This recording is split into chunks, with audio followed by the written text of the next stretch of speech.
Welcome. It's Wednesday. You guys are currently on your second day in Avernus, and you've made your way into the High Hall Cathedral, where you found several groups of devils have been. There's been upon entering El Tyrell, obviously the High Hall cathedrals were struck by a meteor, and there has been a large-scale attack on the halls themselves. Likely just after the arrival of El Tyrell into Avernus. Older Ravengard and his companion, his ward, I don't know, Captain Lightheart went ahead of you all in hopes of gathering survivors and bringing them to the high halls before something like this attack on the high halls could have happened. Obviously, that they were not fast enough, and the high halls were swept through by devils. When you arrived, it seemed as though the halls were quiet. Although there were some hellhounds wandering out in the courtyards. But upon entering the high halls, you found that much of what was once likely a majestic palace dedicated to the more holy gods of the D&D pantheon has been desecrated, and all of the you encountered images of devils and even a few paintings of yourselves depicted in some haunting part of your past that are hanging upon the walls here in the cathedral. You encountered several groups of devils, which have all converged on you. It appears as though they were trying to gain entrance into the lower levels of the cathedrals, but when you came upon them, this large, white, leathery, winged creature was angry about not being able to open or find some secret way down into the cathedrals below you. And we are still currently in the midst of that battle.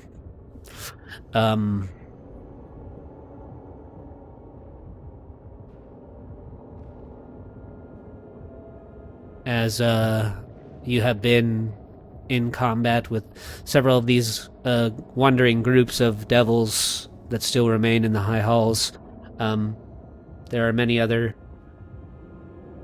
bodies still scattered about of devils and humans alike from the confrontation that happened before your arrival here. And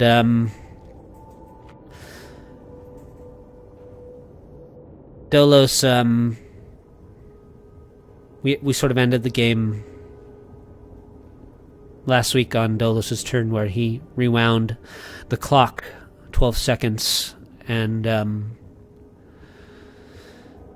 Dolos sort of standing there with this stunned look on his face. If anybody, it might be hard for you to notice while you're kind of currently in combat. Maybe I'll change the music into a more appropriate. Dolos turns to the two hellhounds that are behind him, and he moves forward, and he...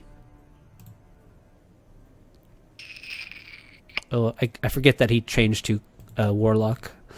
So he actually holds out his hand, and he sends out two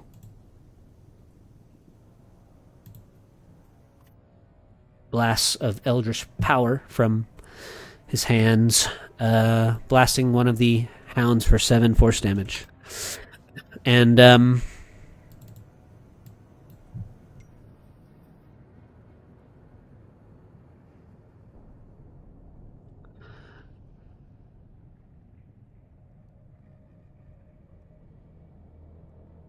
one of the devils in the gold-plated armor with its neck kind of craned down. It's lumbering towards you there, Crayley, scraping its halberd along the stone floor of the cathedral.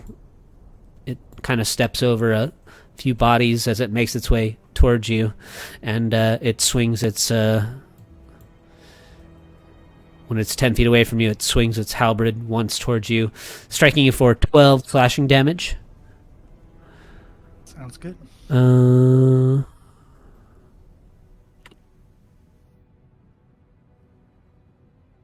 Let's see how far this guy is.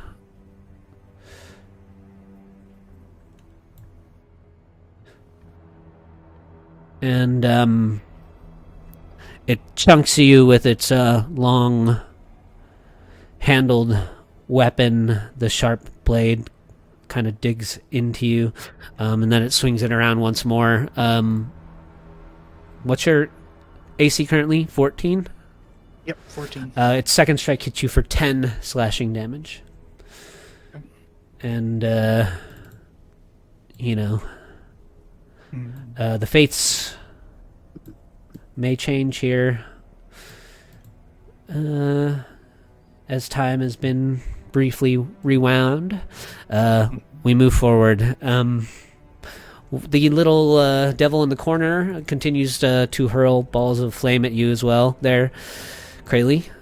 From the side of you, you are struck for 7 fire damage, and it conjures another little ball of flame in its hands, and the second one hits you for 12. So 19 total, and then halved for both. Oh, yeah, halved for both. Yeah, sorry. Is it rounded up or rounded down? It is rounded down, so you take 8, Okay. 9. Sorry, 9. 9. Okay. 9 fire damage. 9, Yeah. okay. This final bandit, still caught in his web, tries to struggle out over there and fails to do so. And I don't remember if either of these hounds have their breath, so I'm just going to have to make them roll for it. Because I am not intentionally cruel. Unfortunately, they both gain them back, I think. They get back on 5 or 6. So these two hounds both draw their breath in, and we might just have a horrible repeat of last week. I need you to make a dex save for me there, Sylvie. Alright. Can I use my DM inspiration? You can use your DM inspiration. Absolutely, yes. I'm going to make one for Dolos as well.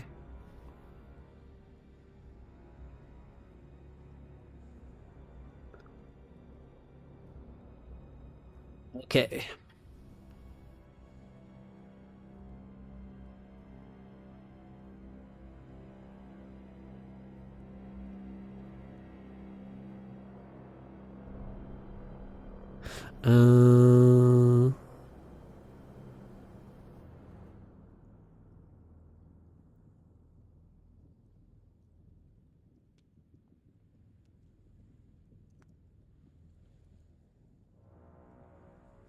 Oh yeah, I guess I should make one for Lulu here.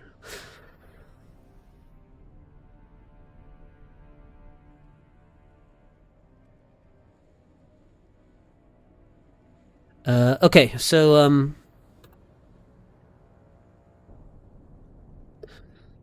Sylvie, you take 16 fire damage as one of the hounds leaps forward and blows a gout of flame over you, and Delos will take 23 from the other hound.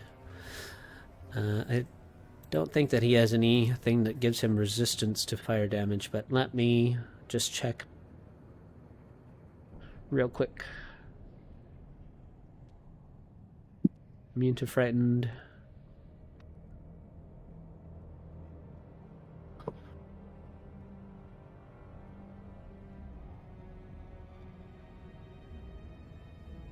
Okay, I don't think so.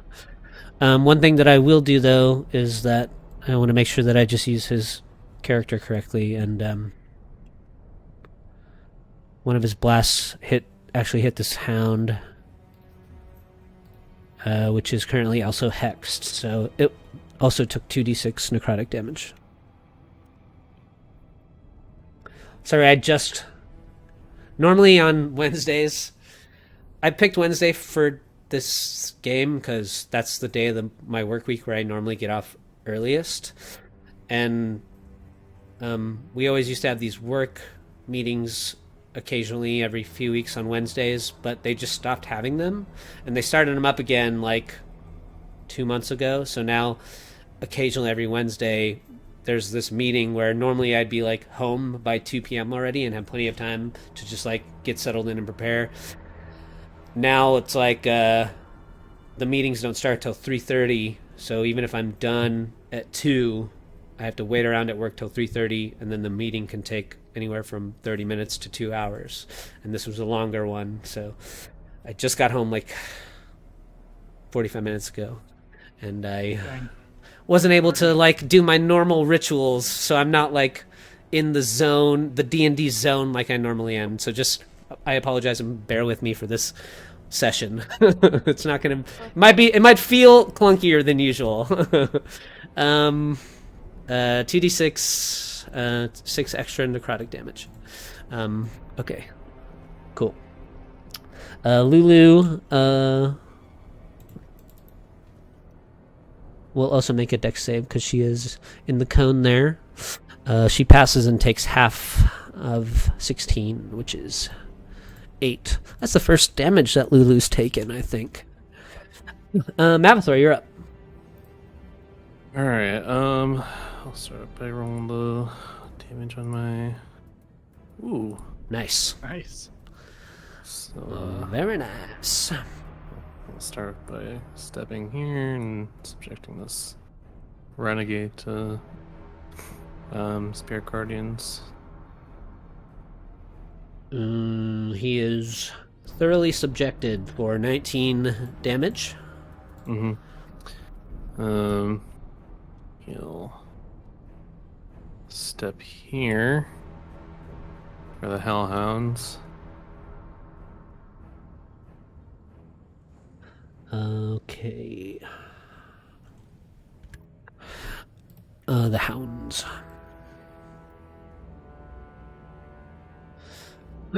What's your current save DC? Is it 16? 15. 15? Okay. One of the hounds is torn to shreds by your spiritual guardians. It just kind of gets turned into a cloud of ash that gets dispersed around you.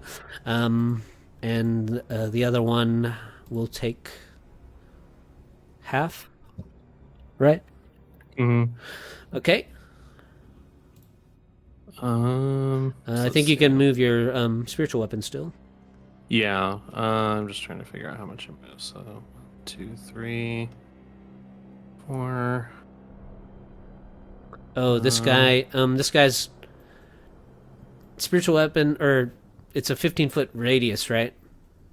Yeah. Okay. So this guy's flying like 30 feet above you guys, so he's a little bit out of it. Yeah. So I'll move there, and the Abashi will roll as well. Abishai. Mavathor can probably correctly pronounce that for me. Abishai. 12 for their save, so they will take the full 19 radiant damage as well. And then my spiritual weapon will move and attack the Hellhound. 17 to hit. Yes, 17's good. It takes 10 force damage. Okay. Let's see, that was my action and bonus action. Unfortunately, Sylvie's just out of range of cure wounds. So Good. that's my action. Yeah, why not? He'll I'll shoot a guiding bolt at the Abishai. Ooh. And whiff, apparently. It just there's like a tunnel of light as it shoots just past it, kind of into the darkness behind. Fair enough. Okay, that's the end of his turn. All right, Krayley, you're up. Okay, Krayley's gonna loose an arrow at this creature directly in front of him for an attack. Check everything's good there. Okay.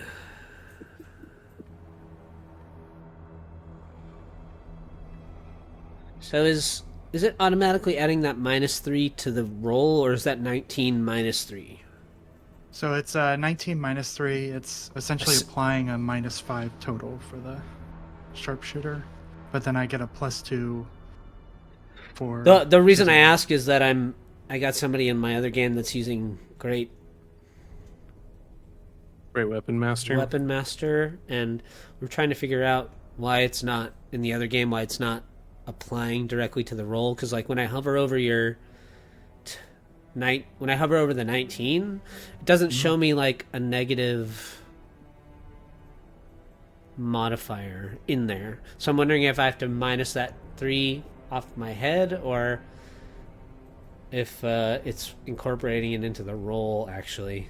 So the way I had it set up is you had to do it manually, so to speak. Yeah. So it would be 16 total. Yeah, that's what that's essentially what I'm asking. Is that a 19 sorry. or is it a 16? 16. Okay. Sorry. Okay. I'll try to figure out. I think it's a function of roll 20. I don't necessarily know if there's anything you can do about it. Okay. So like that's I'll look into it more to see if there's a Okay. way to get it to go, but I was just kind of wondering because I'm experiencing the same issue just in my other game, and we couldn't really figure out if it was actually applying it or not correctly, and so a 16 still hits. Okay. Since it hits, I would like to activate an arcane shot and attempt to banish that enemy to 8. Do the math in my head. 8. So 13 charisma to see if they are banished. Where do they get banished to? The Fae. Oh, nice. This creature is clunked towards you and swings its halberd at you a few times, and then you loose an arrow, and it sticks into its abdomen between a couple of its armored plates, and winks away into the Feywild. It's getting ready somewhere off in the Feywild to swing at you again, and its halberd just clunks into a big wooden, big thick trunked tree. How long does it remain there for? Let me double check here. At the Is end it of like its next the turn. Is it like the banish? be Oh, able okay. Yeah. Interesting. And then for the second attack for that action, I will just aim for this individual. With a regular arrow. It's just rolling to see if the devil had a random encounter while he was in the Feywild for one round. Okay. Nice. The 17 hits. Yeah. Cool. That'll just be a regular standard arrow. 24 total damage.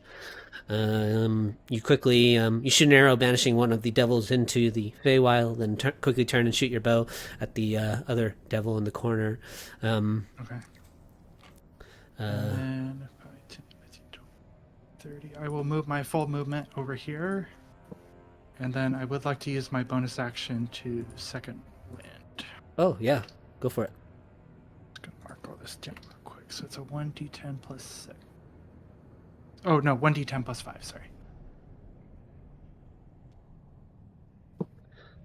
So 9. Heal for 9 with your second wind. Sylvie, you're up. Okay, so before anything, I'm gonna cast Healing Word on myself. Nice. Okay.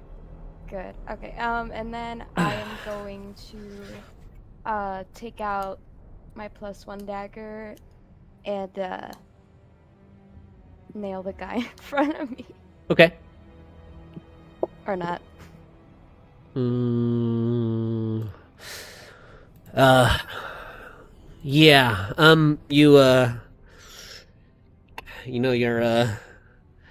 You've got gouts of flame blowing past you, and a guy with a big sword that's been swinging around right beside you. You heal yourself for a bit of damage with your healing word, and you go to strike the creature with your dagger, but he's got his guard up and ready as you turn towards him, just to try and poke at him, and he just kind of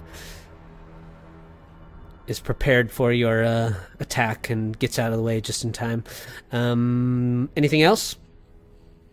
I'm going to move. I know he gets an attack of opportunity, though. Do you have right? 2 or 3 levels of rogue? I have. I think you can. Oh, you used your bonus action already, so you Yeah. would take an opportunity attack. Yes. Mhm. Come over here. Sometimes you just got to roll the dice, you know. Yeah. As you are. Oh, he has disadvantage because of your cloak currently, right? Mhm. Yeah. So Yeah. he misses you. Okay, thank God. Nice. Otherwise, he would have hit you for 7.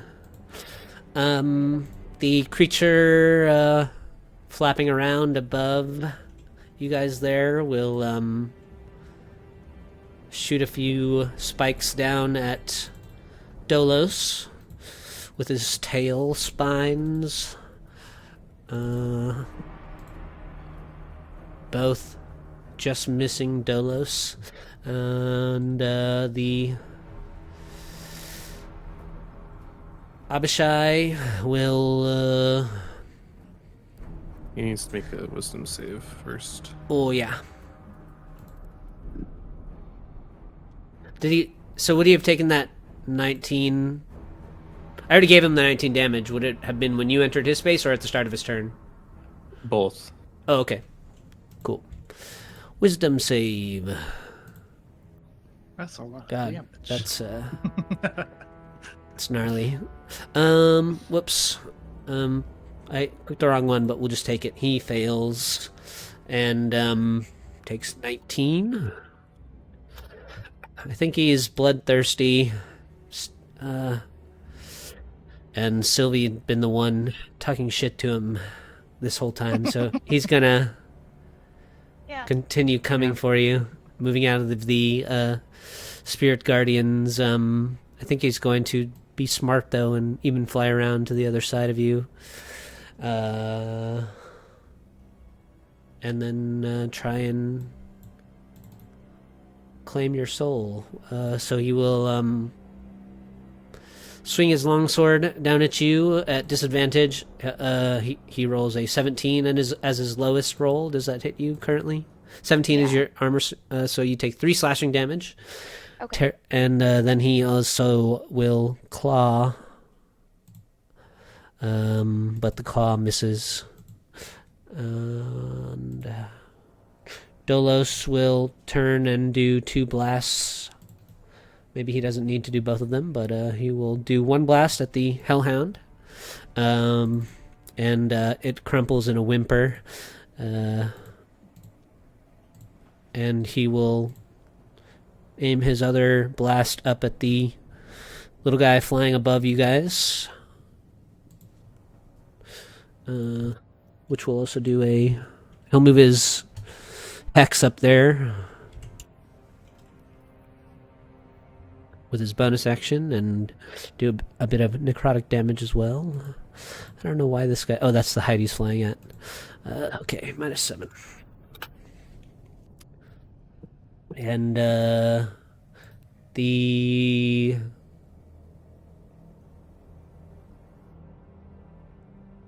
devil you sent to the Feywild reappears at the start of your next turn, Krayley? At the end of its next turn. So At the it'll end of appear its next now. turn. Okay. At the end of its next turn. It appears sort of facing away from you. It kind of cranes its long neck around to like look at you with the blank stare of its mask. The other devil. Whoops. That would be crazy. Super. A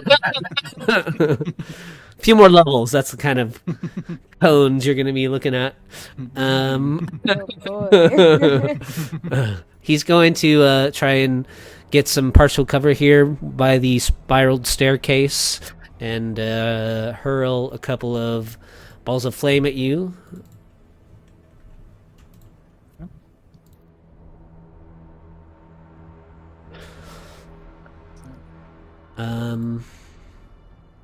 I think the second one hits.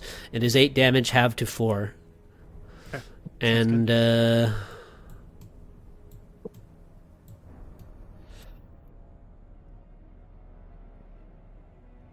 the bandit struggles in his web.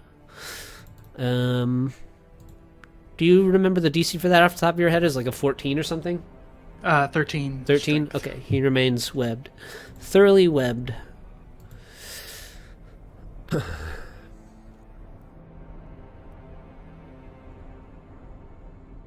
Lulu says, I'm growing tired of these fiendish presences! And she flies up and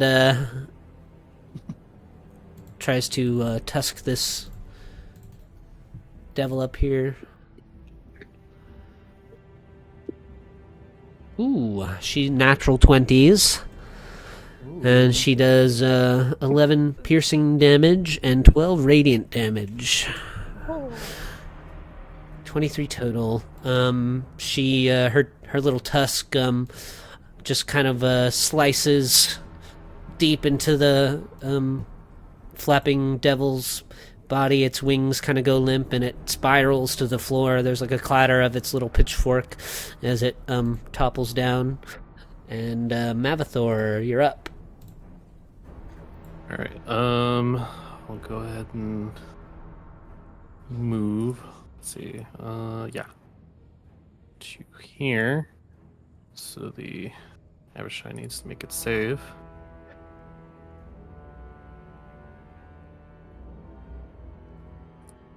It passes. Oh, I need to roll the damage one. 1 second. Yeah. I don't think it'll matter what you roll as you move forward.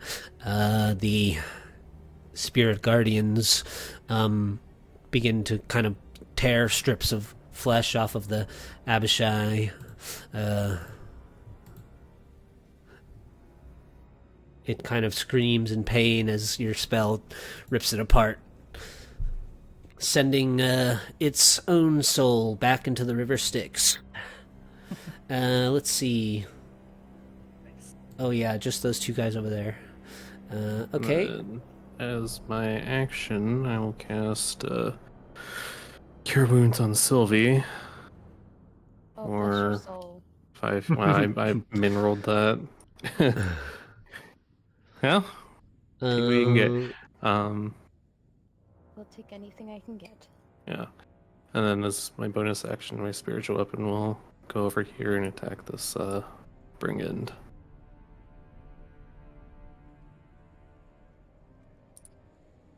And miss.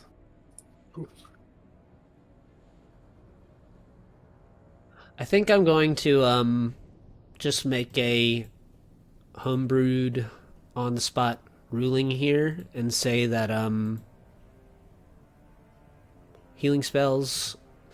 This is like a long time coming. I've healing spells have always bothered me, but just to incentivize their usefulness a little better, and considering the circumstances you're all in, I think I'm just going to rule that healing spells dice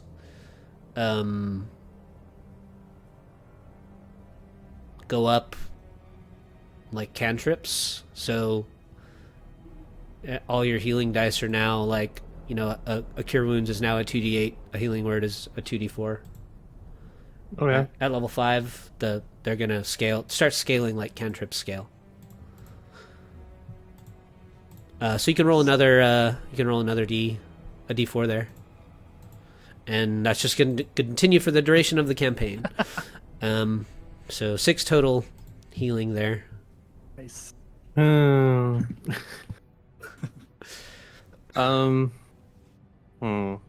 let me look at something real quick. I just wanna.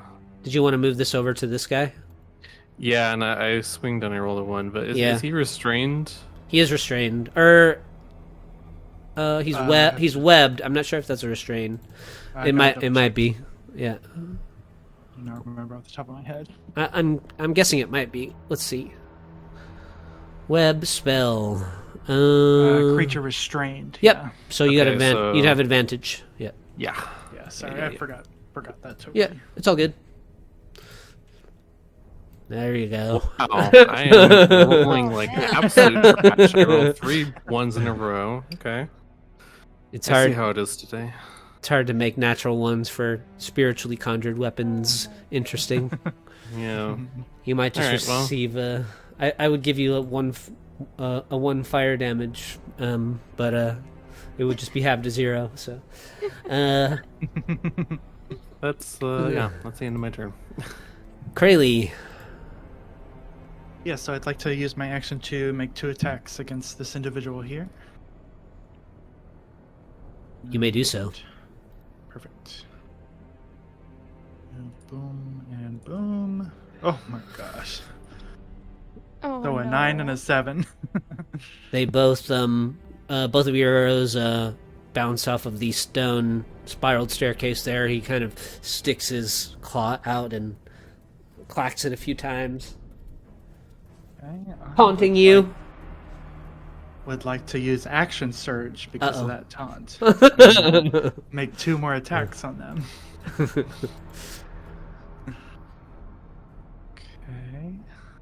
Okay. Your first attack hits there. Good. Your as its arm is extended, your arrow flashes across the floors of the high halls and just pierces straight into the creature's forearm. Its arm kind of goes limp, and you can hear its body like lump to the stone floor. Perfect. Could. Oh, yeah, it's a little late, but Krayley would like to use a bonus action Yep. to drink one of the mystery potions. Oh yeah. Give me a sec. Krayley is feeling pretty hurt and feeling a little desperate. Roll a d20 for me. All right.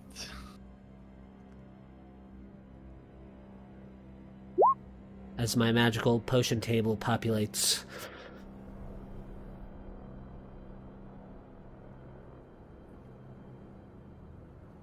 Stuff off. Okay. Mystery potion.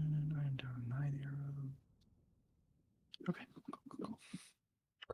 Cool. You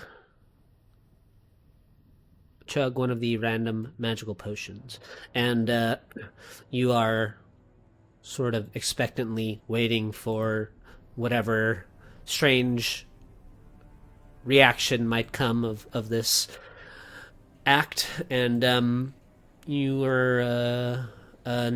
kind of look down at your hands and you see them sort of shift and change colors, and they begin to kind of resemble the tone or shade of the floor of the cathedral below you, and you sort of gain this chameleon-like effect, and you can now have advantage on stealth checks for the next 24 hours. Okay.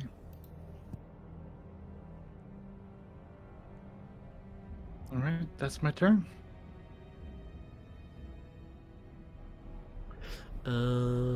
Sylvie. Gonna do another healing word. Pump them out. Now your healing words are 2d4s, though. There you go. Ooh, 11 total take it. damage. I will take it. And then I'm gonna go. Let's see. 1, 2, 3, 4, 5. Can I get here? Okay, get here. Can I see out of this, or am I?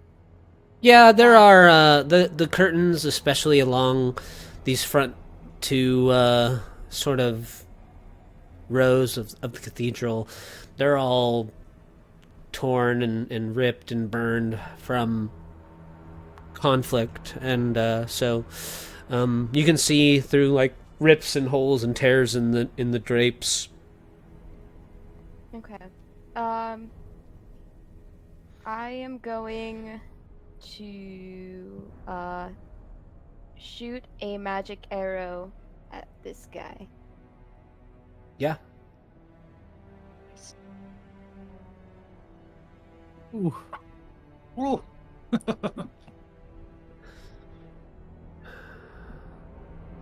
You knock him off his feet. His big halberd topples off to the side and clatters on the floor of the cathedral, and as he falls back, there's kind of a big clanking thud sound.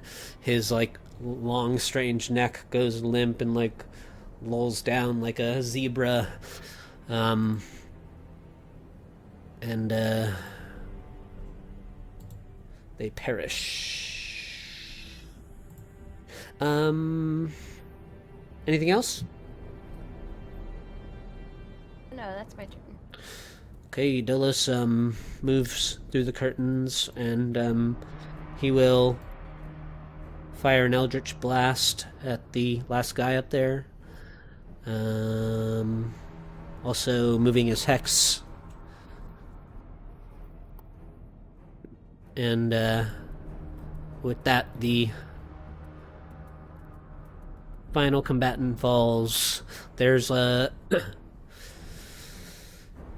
brief stillness as you all kind of regain your footing after being in the heat of battle, and then you can kind of hear the off in the distance below you the continued war waging below El Terrell,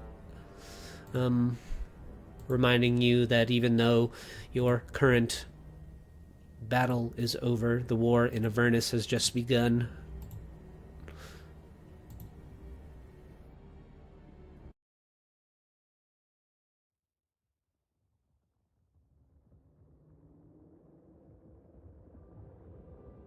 Sylvie's gonna immediately go up and loot the guy who was attacking her. That she was shit talking. Nice.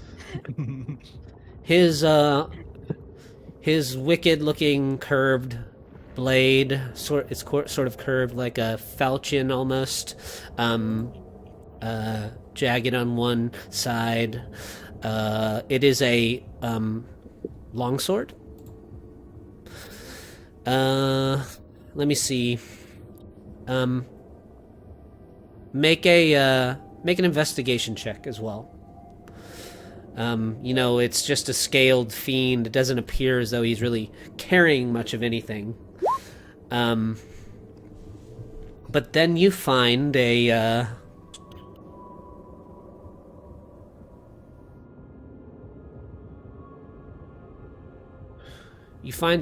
sort of a flap of his skin on his abdomen, kind of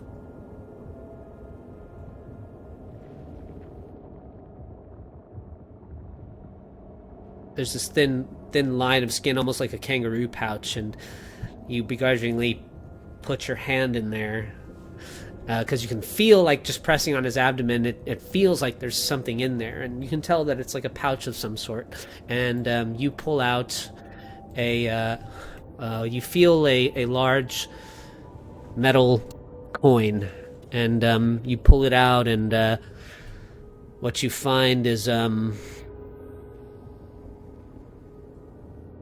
me see if I actually have a handout.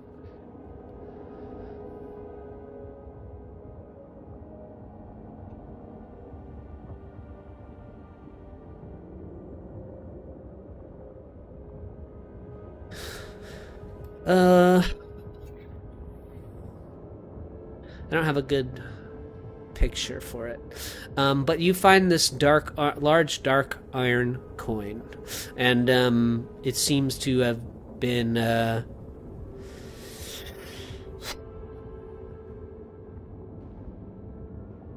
it reminds you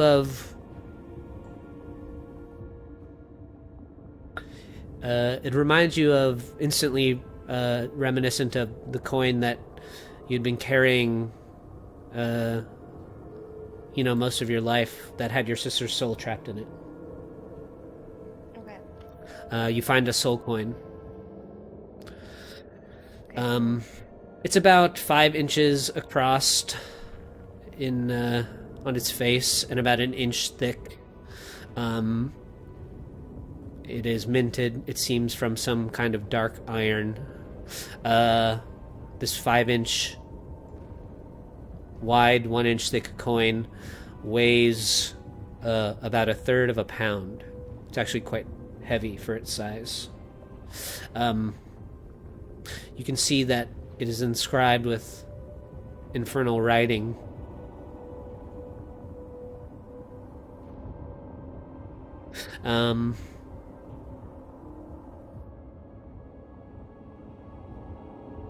Yeah.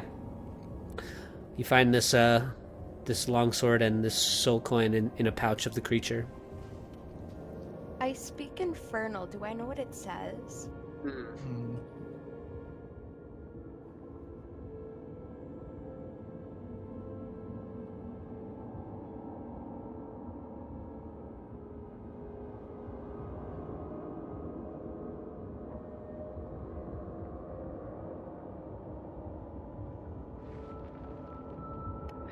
Yes, this particular coin that you pull out of this pouch of this creature, in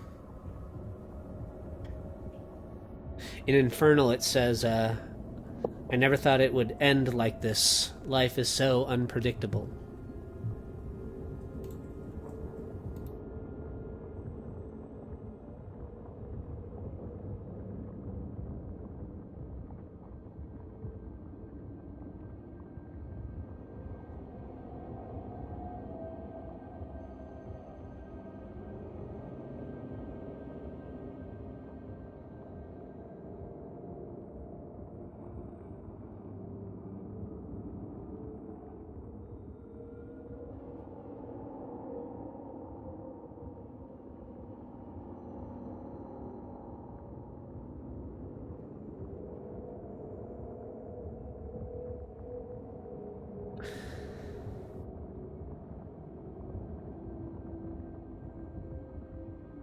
And Krayley see that Dolos is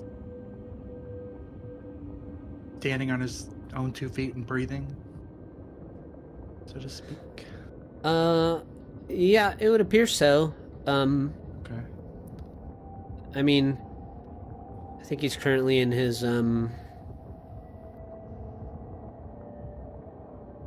form of dread, which does sort of change the way he looks a little bit. But after the battle, he, it's hard to tell in the darkness, in the shadows of the cathedral and in the heat of combat, but briefly after combat ends, he sort of returns out of his form of dread back into looking, sort of like the normal new face that he's received after being cured. I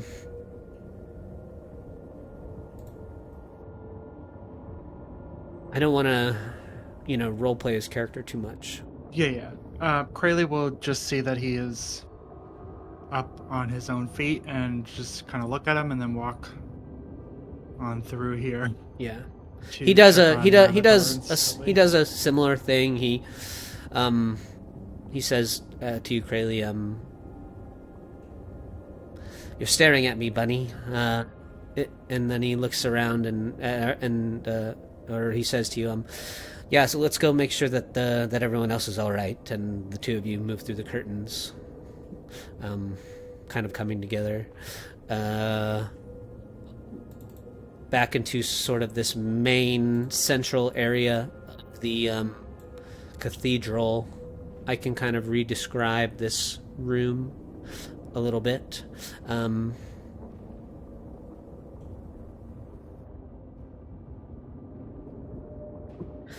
It's a large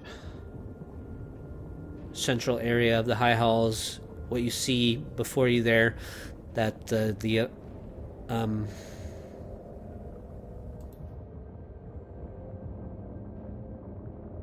Abishai was standing upon is this large altar, a raised wooden dais made of this beautifully polished wood. On the center of the dais is this upright, large, clenched, gauntleted hand. The holy symbol of Torm.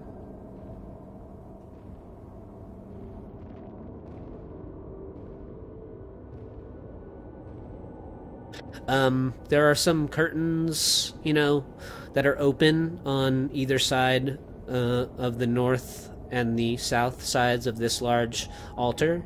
And then farther west of you are more, sort of curtains that have been pulled closed, that are somewhat still ripped or burned, but, have these hellish images depicted on them, which you can only assume are various parts of the landscape of Avernus. One of the curtains has an image of that dark tower that is recurrent for you, Sylvie. Floating around. There are these large, like, red velvet curtains, and in the center of one of them is this large obsidian tower. You can see, like, little motes of light kind of, like, floating around the tower, a reminder of the souls that the keeper of the tower collects for themselves. Another one of the curtains has an image of Zariel, sort of standing there with this stern look on her face, just kind of standing in an upright position, and kind of behind her you can see like all these shadowy figures that just kind of like spread out in a wide arc, just going back as far as you can see. Above her, like a still image of the companion. This dark orb kind of floats above all of them. There are images all around the cathedral like this, hanging on paintings and walls, on the curtains that are kind of occasionally gently flapping as a sulfurous breeze, a hot breeze blows kind of through the empty halls.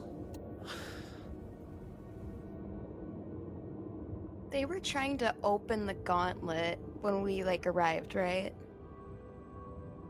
It appears as though, yes, you heard you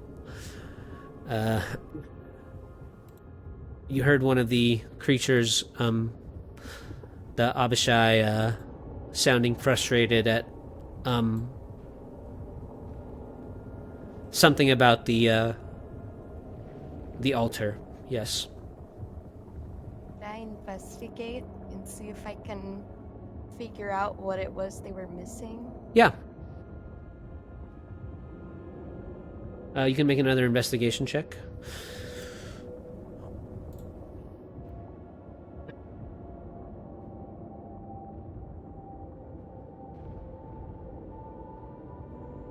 Um.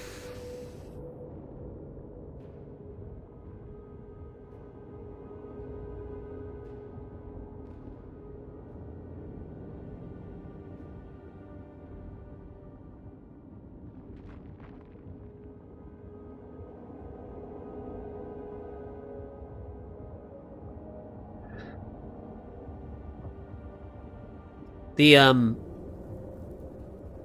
the altar is this closed fist of Torm, and it's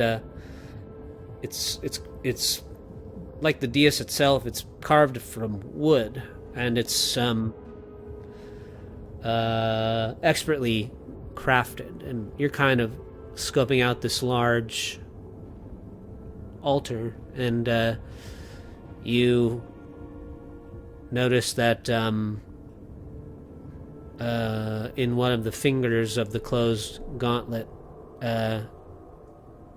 there's actually like a very thin seam, but it's so hard to tell because the altar's crafted so well. And you lift, you kind of just use your thumb, and you can lift, and you find that there's this compartment that opens in the closed fingers of the hand, and inside of there's this small lever.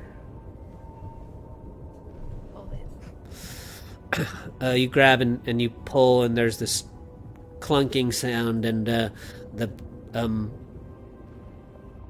fingers kind of move open, and then in the palm it like slides around and opens, revealing like this another large spiraled staircase that descends into the cathedral below you.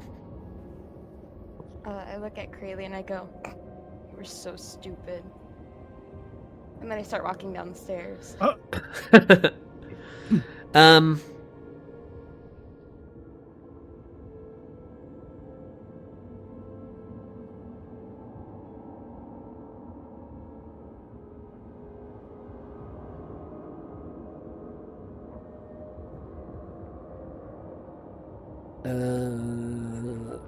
Just making sure I'm not missing anything.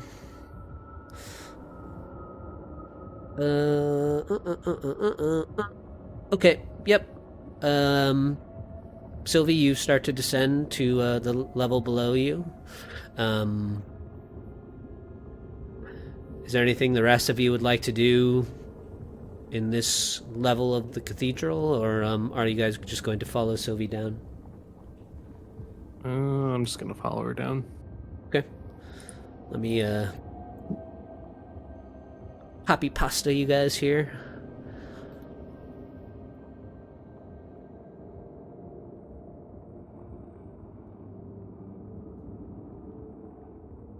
I believe that you appear here.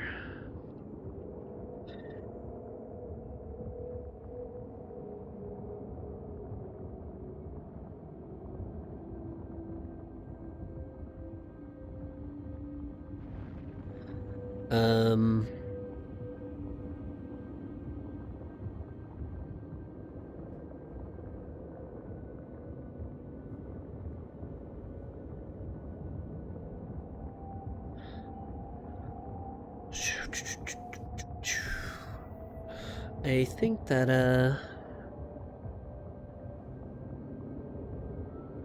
we start placing some torches, because I think that there's better lighting down here. I wonder why those aren't working. Oh, I see.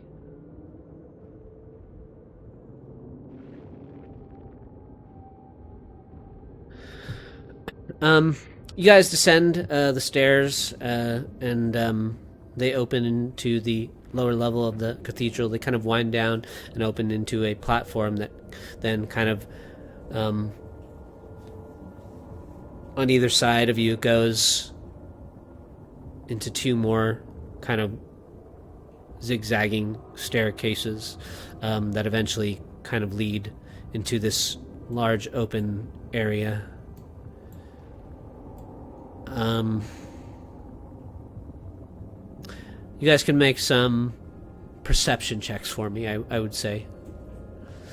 Directly in front of you, as you kind of make your way off of the stairs, you can see up another small set of stairs, this isolated tome. You can see resting atop it the body of a young woman, and there's a gleaming greatsword at her side. You can also hear the sound of low, muffled voices to the east of you, dozens perhaps more. You can hear sobbing and low speaking conversations, just a gentle thrum of voices off to the east of you.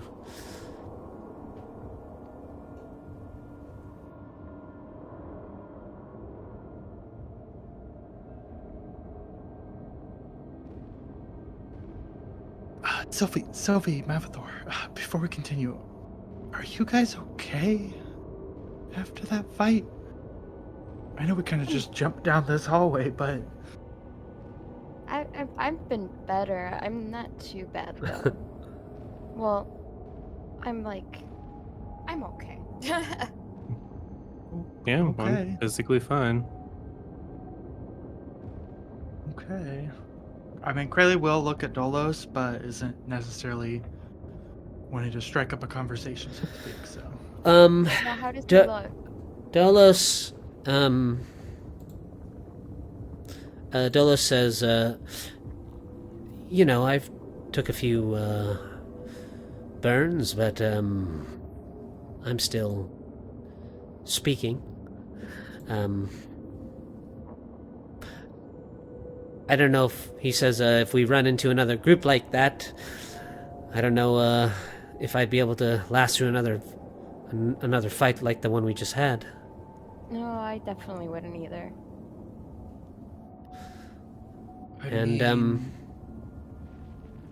Go ahead. I was just gonna say, I mean... Doesn't seem like there's any immediate threat. We could just take a breath. Yeah, take a short rest.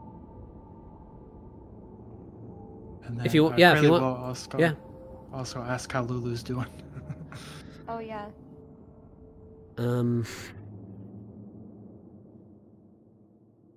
Lulu says,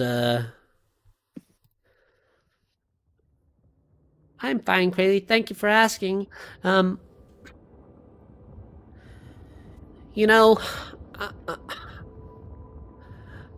can tell you that, I'm really not a fan of this place. There's too many fiends for my liking, and I don't know why I hate them, but I do. I mean, they haven't been very nice to us so far, so I can understand why you don't like them. Agreed. She says, wherever we are, I don't think we're gonna find too many nice people.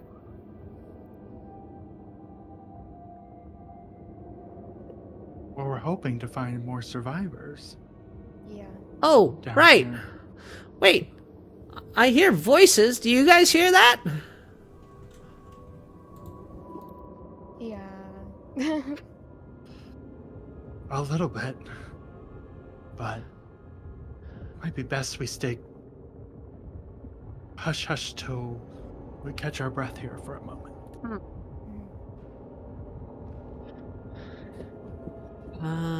She says, if you say so. They sound close, though. Somebody could come around the corner at any moment.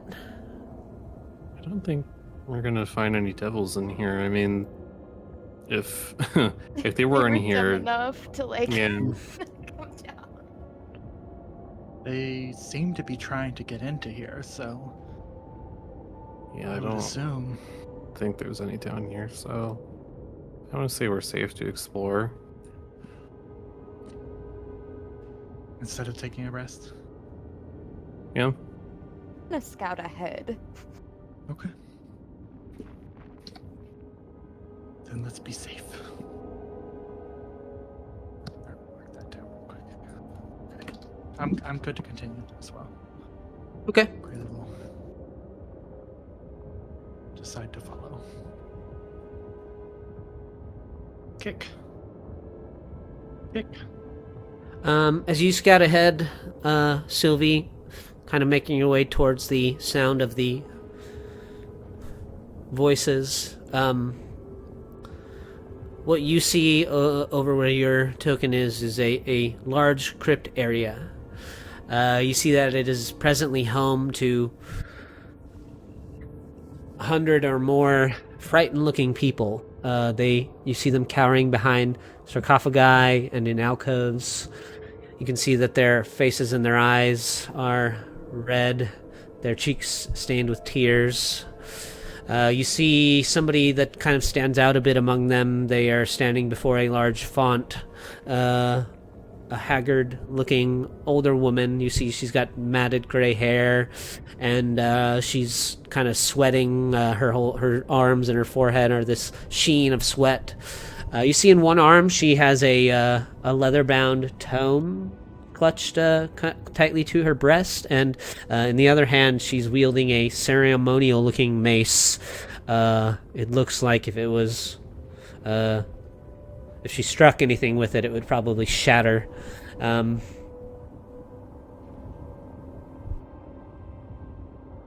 So you can see all these people kind of gathered in a large crypt-like area.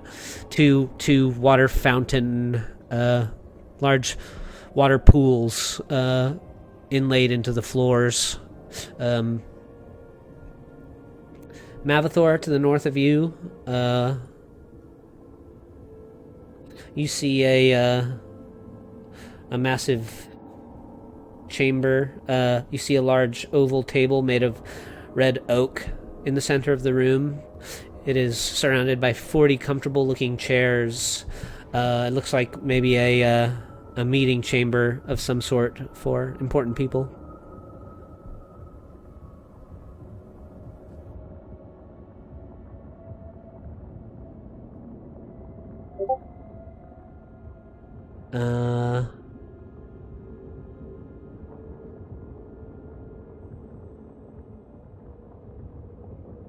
Corelli, if you were to make your way few steps west a little bit the way you were headed, Okay. up to the north of you, you would have seen a small, a decent-sized room.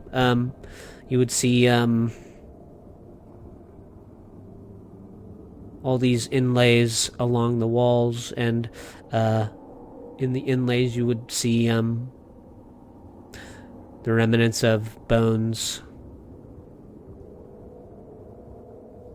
So like another small crypt area. No presence of life. No presence of life, no. Okay.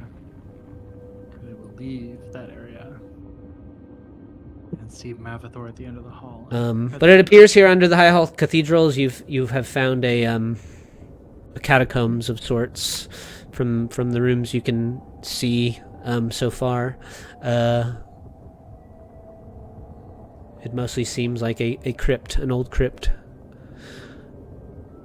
The woman that was like with the ceremonial mace, did she look like evil or insidious in any way? You can make a perception check. Okay. Or an insight, maybe.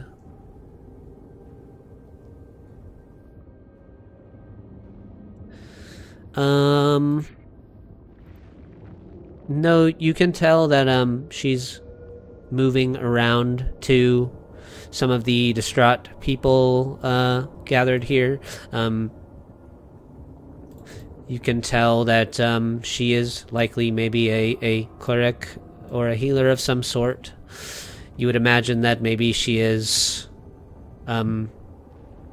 in the current state of that she's in, because she's experienced, much of the same things as you have. But you can also tell that maybe she's used whatever energy she might have had to heal people who may have needed it with more serious injuries. You can tell she's kind of moving about the people, trying to give them encouragement and kind words, looking at people's wounds here and there. She'll stop and speak with someone for a bit. She seems as though she's trying to just sort of keep people calm and centered here. And it would appear that many or all of the rest of the people are likely just survivors of the city, and perhaps older was able to succeed in bringing some people here. Okay. Sylvie's gonna walk in. Sure. Yes, we'll Mavithor. Tail behind. I guess I'll speak to this commoner and ask her if older Raven Guard is here. He says, "Oh, you mean the brave knight that saved us? He was here for a time, but, he took some of the other warriors and guardsmen that survived the battle, and they headed to the, I believe they headed to the cemeteries. You might want to speak to Feria." And she points, over by the founts where the priestly-looking woman is comforting a child and her mother. Thank you. And Mavithor will head over to her. Is this her? Yeah. Okay. I know it looks like she has a Oh, it's kind of hard to see, but scary mask on or something, but yeah, okay. I was gonna say maybe that's just my color blindness, but it's just the token they used for her. Maybe I'll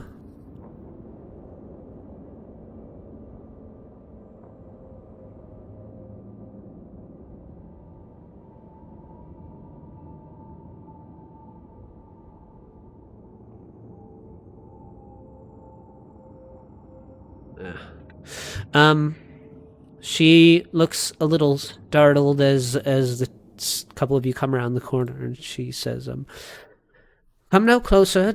State who you are." And she's just kind of. You can tell she's at her wit's end. She's just can't handle one more thing right now. Lulu kind of floats in behind you all, and she says, "I'm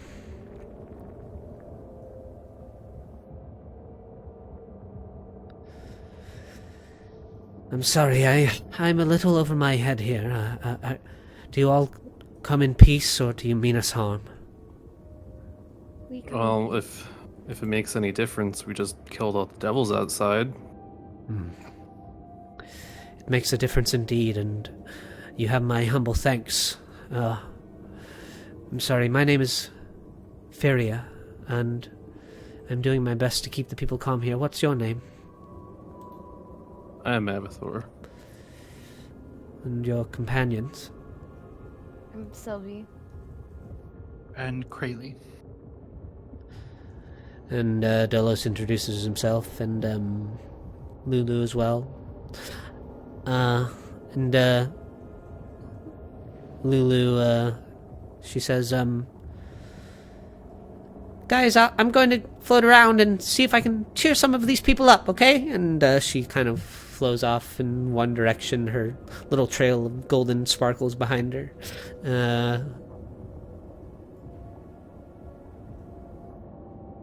Fira says, "Well,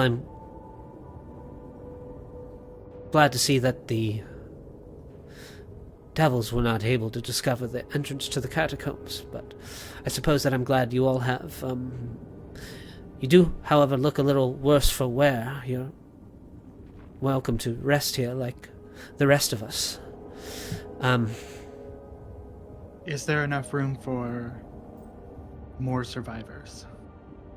Oh yeah, I forgot. We have some out in the tower, bunkered down at the moment. We want to clear the way for them before we brought them here. She says, of course, the catacombs are quite large. Most of us are gathered here together. I would say the problem that we're going to run into soon is not space, but food and clean water to drink. You're a cleric, correct? Can't you produce those, or do you not have access to that magic? She, says, Unfortunately, I've just begun walking my path in the light of Lathander, and my teachings are few, you could say. Understandable. But that's not the only reason we're here. We were under orders from older Ravengard to rally here, but apparently he had left to the cemetery. For what reason? Sir Ravengard, took some of the fighting men that were left, and they went to the Grand Cemetery to investigate proliferation of undead in that area. And Ravengard was hoping to find a holy relic in the cemetery chapel called the Helm of Torn Sight. He said he hoped that it might help him provide some awareness into Elturel's circumstances and possible salvation. But he should have been back by now. I'm worried that some terrible fate has befallen the men that went.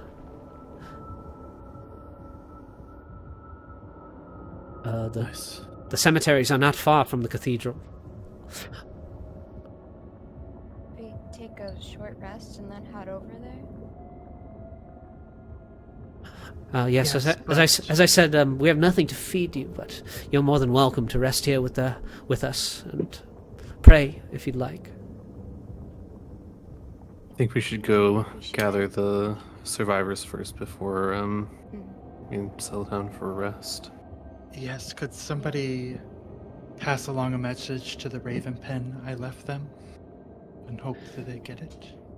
Dolos says, I can retrieve them. If there's no more devils, I should be able to sneak them through the courtyard and into the cathedral. Could Krayley go with him? Yeah, sure. Just to, yeah. He'll lag behind him, I guess, but be with him. Okay. The two of you go after the survivors in the tower. Mavthor and Sylvie, the two of you stay behind here. Mm-hmm. Yeah.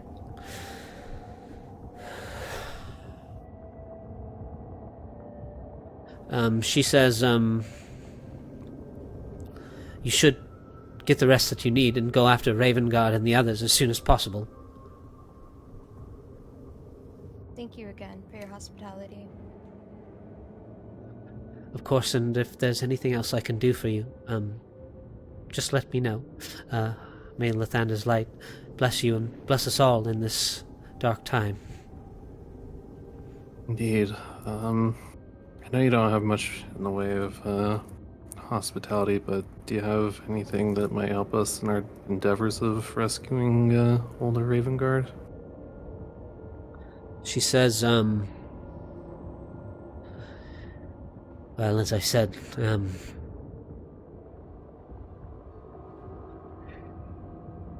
the Grand Cemetery has been overrun by undead. These water founts here are blessed. All the water is holy.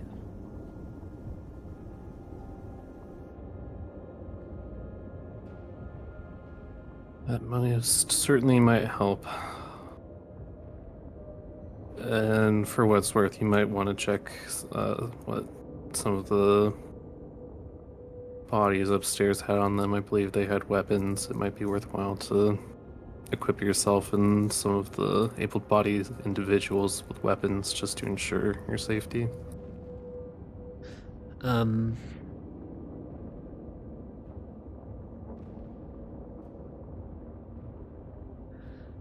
She says, well, none of the folks here are warriors, but your words are wise. I will gather a few of the braver souls to collect some of the discarded weapons above, in case we need them. Something is better than nothing. Indeed. I dare say that being armed with prayer alone is not enough in these circumstances.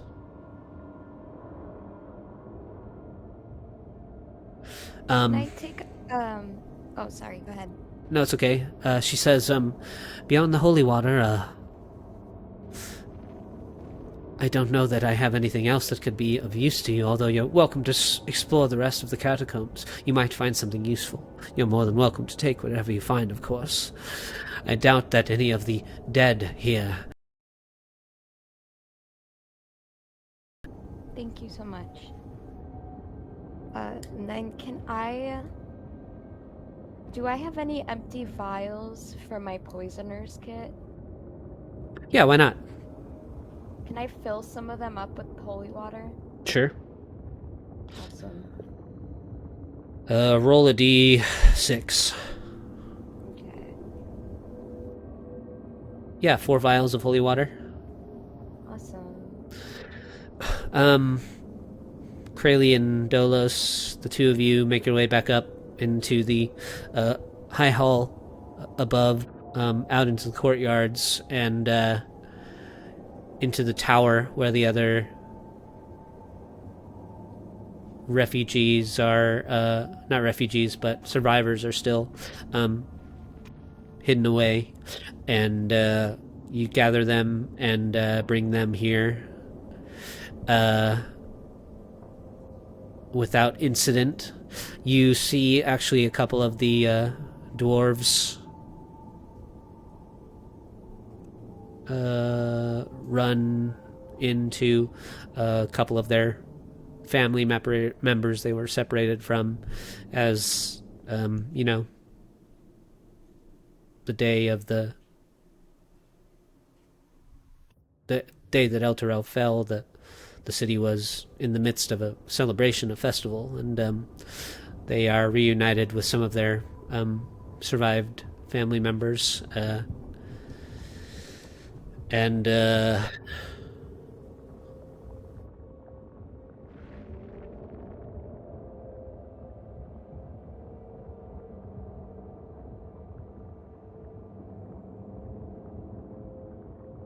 Fiera says, or Feria says, after you guys return, well, she asks you,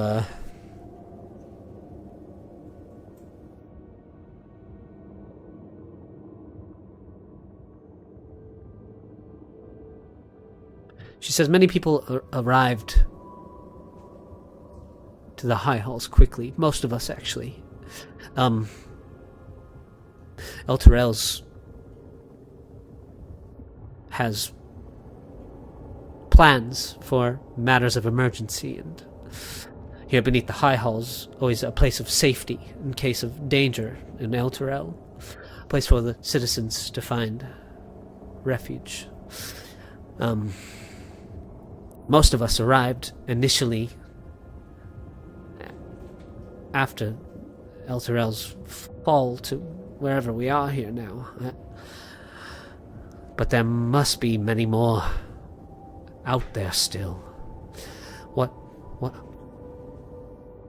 We could hear the fighting above, but not many of the armed men survived.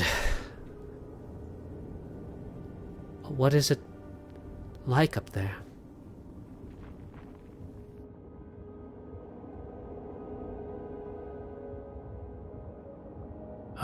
Well, to Awful. put it, literally, we're in the first layer of hell. She clutches the book tightly to her chest, and she says, I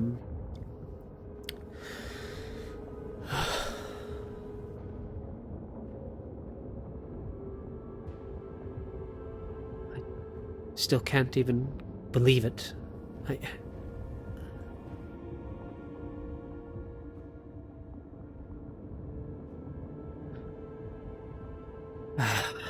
I'm sorry, I'm still in a bit of shock, I'm sure, like you all are, as well as the rest of us here. I wish I could be of better service to you. I'm sorry. I think you already have been. Mhm. Not necessarily to us directly, but to the city as a whole. You've been here to help protect these people, protect your fellow friends, family. That's what we're trying to do, is protect everybody we can come across, and you're doing the exact same thing.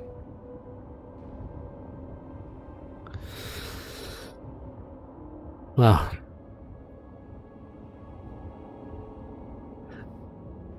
I must say that my faith in the gods is a recent one, and this event has shaken those beliefs, to say the least. I suppose all we can do now is pray that the gods are on our side.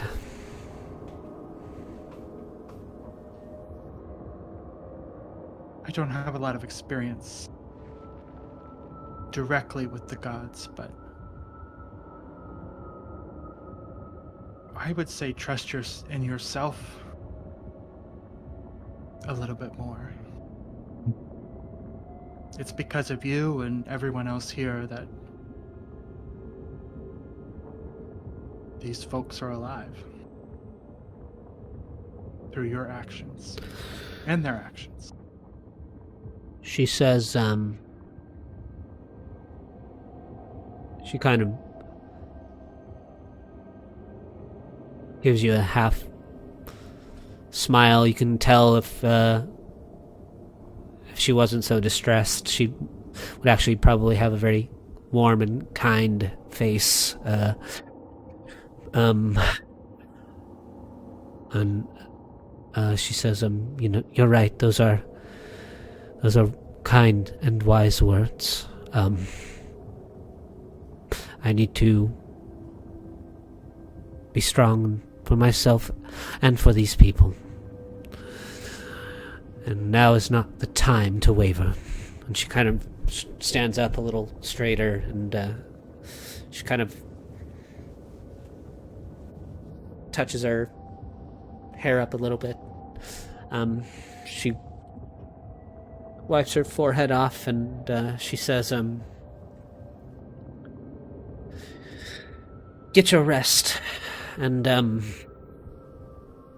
will continue to do my part. And she kind of moves away, and she speaks to a couple of survivors, and they kind of band together and move up to go and start collecting some of the discarded weapons above in the aftermath of the battle.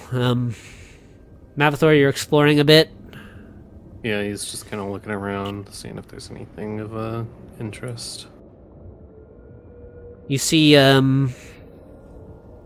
these alcoves. I'll just open, now that you guys are kind of down here, I'll take the dynamic lighting off this map so you guys can just see kind of what you're working with.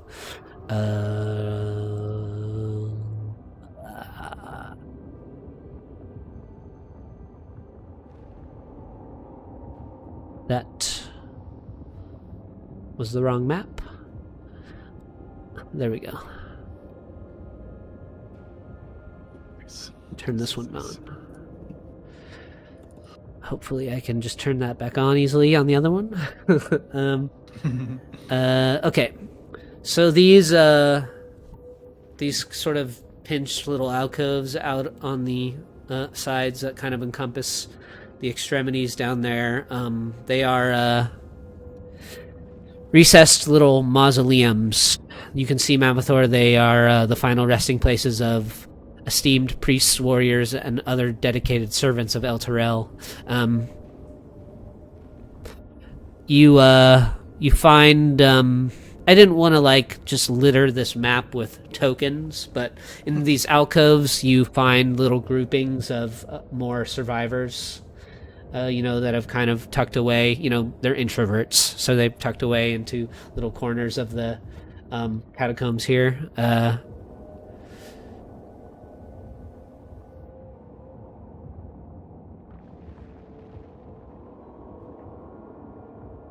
You can see, though, that you find one alcove where there are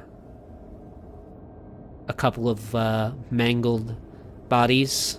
You see that it was the case that during the invasion of the High Hall, a few devils or demons did make their way in here and kill a few of the survivors. So some of their bodies have been sort of tucked away or haven't been discovered yet. Well, maybe haven't been discovered yet. Doesn't make sense, but haven't been moved, at least.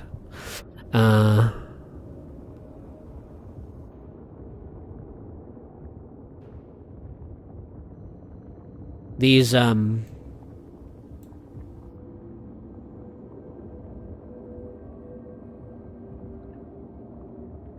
sort of in between, these edges here where the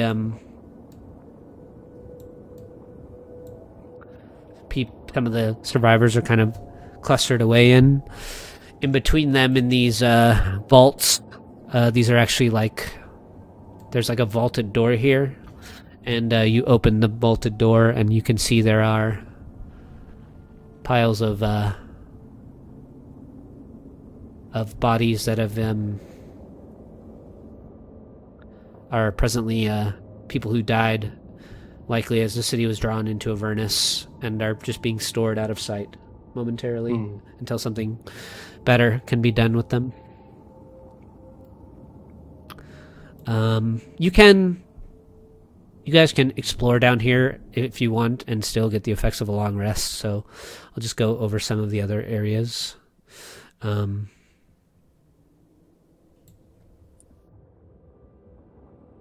As I said, here, there's a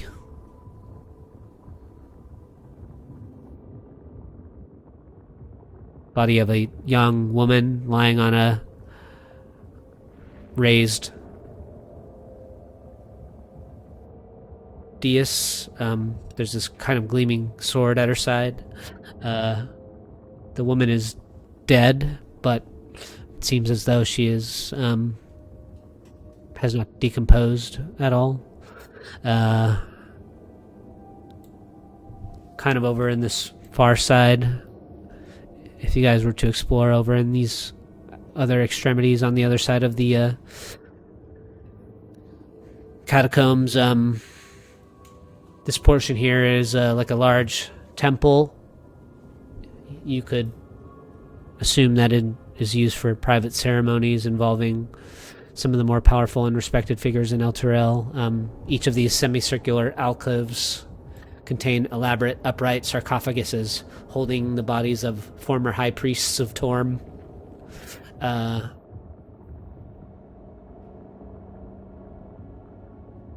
Some of the stuff can kind of be picked up through context by writings, and it seems as though a lot of the decor and stuff down on this lower level of the high halls has not been defiled in the same way as it has above, so it remains, it kind of maintains its sort of more holy aesthetic.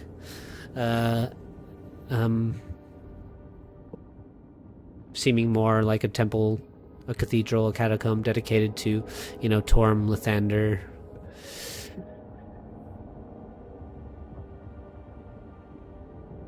I think that those are all kind of the areas of note. Throughout the rest of the catacombs, there are sort of more survivors meandering about.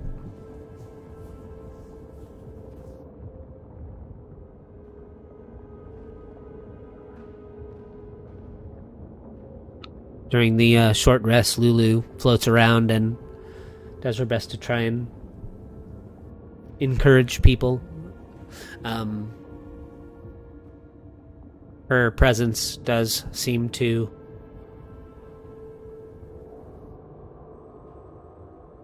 encourage some of the survivors here. Most if not all of these people are all permanent residents of Elturel and the nation of Elturgard, and so I think even many of them would recognize what Lulu is. And seeing this divine little celestial creature in their presence probably gives them some hope, despite the situation. Let me check something real quick.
Lulu floats around for a bit, encouraging some of the people, and near the end of the long rest, she kind of floats back over to you, Sylvie, and she kind of plops down on your shoulder, and she says, that felt really good, lifting these people's spirits. Their sadness is so profound. I have to tell you a secret, Sylvie. What?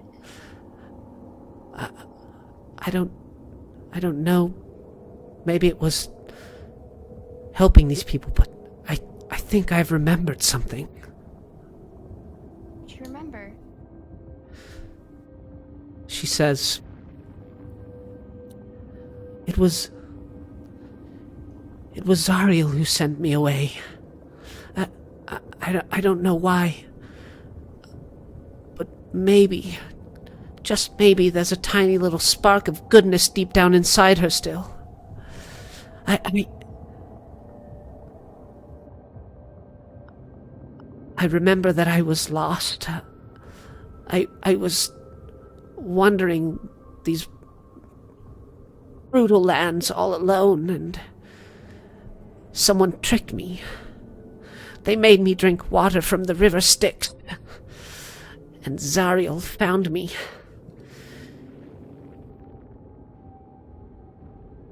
She restored my mental facilities, but not my memories. She sent me away, back to Faerun. I think she wanted me to be safe. I think she didn't want me to suffer. An evil person wouldn't do something like that, would they? There must be some good left in her.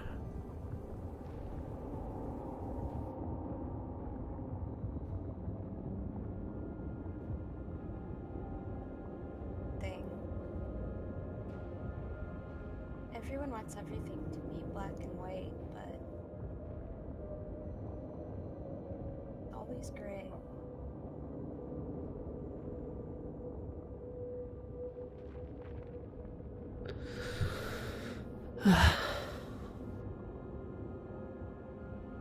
She says, I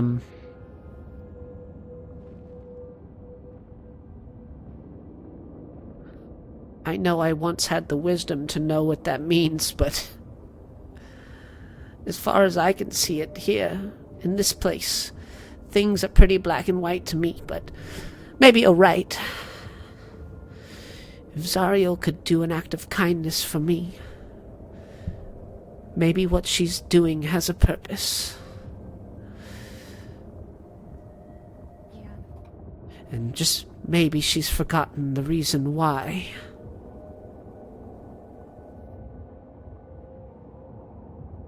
Well, maybe one day you'll be able to remember that why. But for now, we'll keep trying to figure out how to get those memories back. You don't think the others will judge me for having hope for her, do you? I would hope not. I certainly don't think Mavathor would. Well, I don't want to disappoint anybody. I don't think you'll disappoint anybody. It's always good to have hope.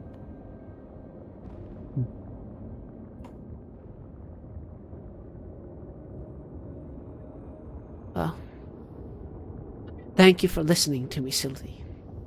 I feel like I could tell you anything. Well, you can. I hope it's like you say. I hope that things aren't so black and white. I hope that Zariel will find her way back to the light. So too. I hope we can help her.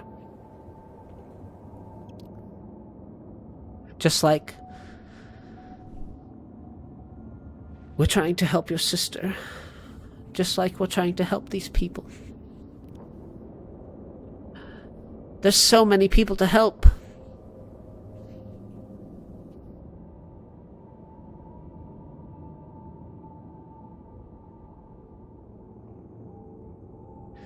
And,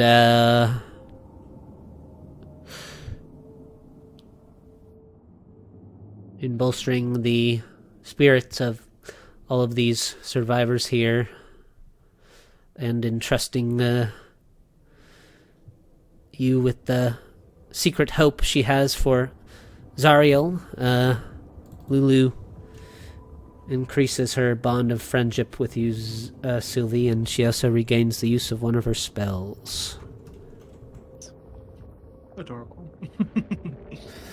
So she will regain the use of protection from evil and good. And you guys get the effects of a short rest, so if you have any short rest things that you can get ability uses back for, you do so, and you can roll some hit dice as well. I'll roll for Dolos here.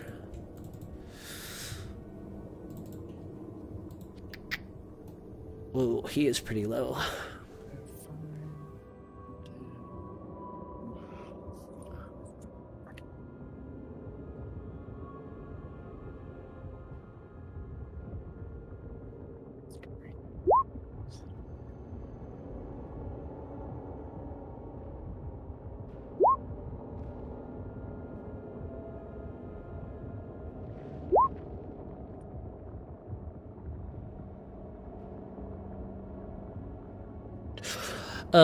Right. Just so, well, maybe I'll just roll this last one. Why not? 5. Alright. Dolos is 1 below max, but has spent all their hit dice. Do remember that on a long rest, you only regain half of your total hit dice back. I think that's a often forgotten rule that I myself often forget. But Dolos spent all his. I'll just make a note for him in his bio. Okay. I don't know if... Okay, meta magic for Dolos. I don't know if this is a feat. Okay, I'll give him 1 point back anyways, just in case. Because I don't want to dig too deep into his mechanics. If I don't have to. And, Lulu will use her tiny hit dice.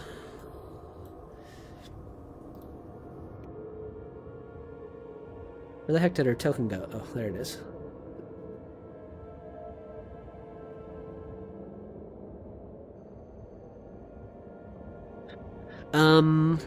Does anybody need a mid-session break? Or are you guys good?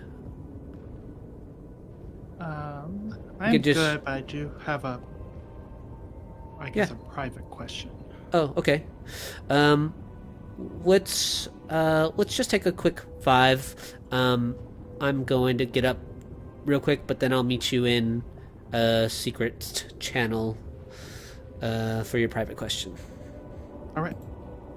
Sounds good.